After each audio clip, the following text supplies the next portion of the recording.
We just keep cycling through Ewoks here, don't we? Hi folks, I'm Matt and welcome to My Expanded Universe, a show where I go through the entire EU in chronological order as best I know how.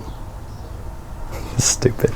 Before I get to the missions books, I do want to talk about one short little story, kind of, that happened in Star Wars Galaxy Guide number 1 by West End Games. It is called Crossing the Dark Lord by Grant Boucher. What it is a bunch of Imperial officers who have defected from the Empire and joined the rebellion. They are recounting some tales of Darth Vader, which is kind of neat. And it kind of fits right in here if you're getting the West End Game stuff. But that's the only one I wanted to mention. Now let's get on to more Star Wars missions. The first one is number 17. This was written by, all these are written by Ryder Wenham here. And this one's called Darth Vader Returns. And this one, Vader goes on a mission to retrieve some lost holotape recorded by Tarkin, which is going to help them create these gravity well projectors, which is really going to help the Empire in their fight against the rebellion. Now, as they go, they encounter a droid ship and they have to battle droids. Remember, these are the adventure books too that had you fighting and destroying the bad guy, and usually it's going to be droids because droids are okay for little kids to destroy, not human beings. So here they are destroying droids again. The Empire is just trying to get out with the holotape by Tarkin. And in this adventure, you are playing one of the one of the Imperials from Vader's group, which is actually kind of cool. Again, lots of good ideas here put together for the adventure books.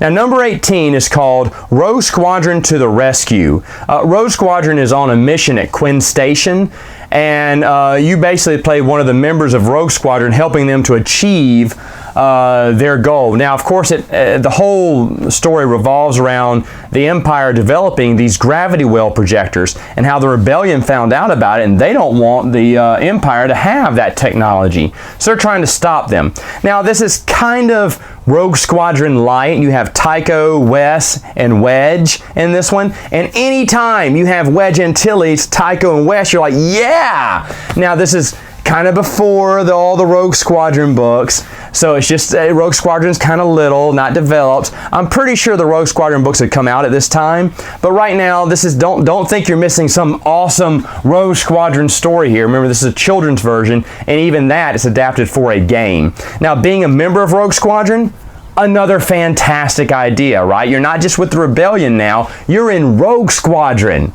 I like how each mission storybook took you into a different, you could be part of the rebellion, you could be part of the Empire, you're a bounty hunter, you're Rogue Squadron. So it changed your persona. Now, sure, it did bounce back to one of the others, like it's going to in a minute here, but I did like how, I can only imagine playing this as a kid and going, all right, now I'm a member of Rogue Squadron, let's do this. Hoorah! That'd be a lot of fun.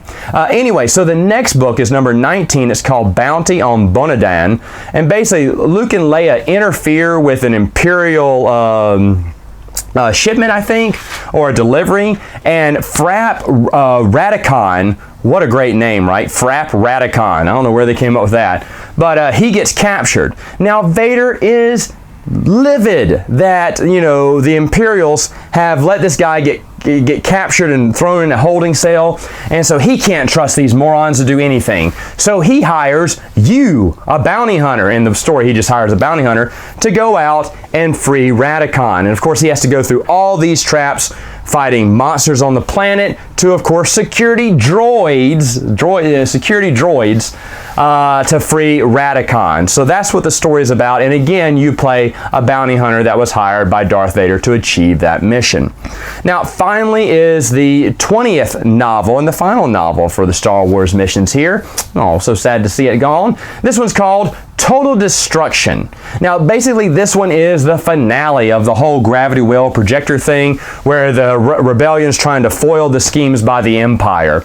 I forgot to mention that Q7N is in this entire series again. Ryder brings him back. He's kind of a mainstay in these novels, and by now you've gotten used to him and you're happy to see him in the series. The series overall is pretty good, just like I said with the last Ryder story arc. These are fine. Should you try to track these down? Not really. They don't impact the expanded universe that much. They are fun if you can find them here or there. Every once in a while I'll see them at some antique shops. I was lucky enough to buy them all on eBay, a complete set, back when they weren't that expensive and no one really cared about them. I was super excited to have them myself. So they are nice little tiny adventures that you can live or live without. Just depends on what your preference is. All right, folks, that is all the time I have for now. See you next time with another video.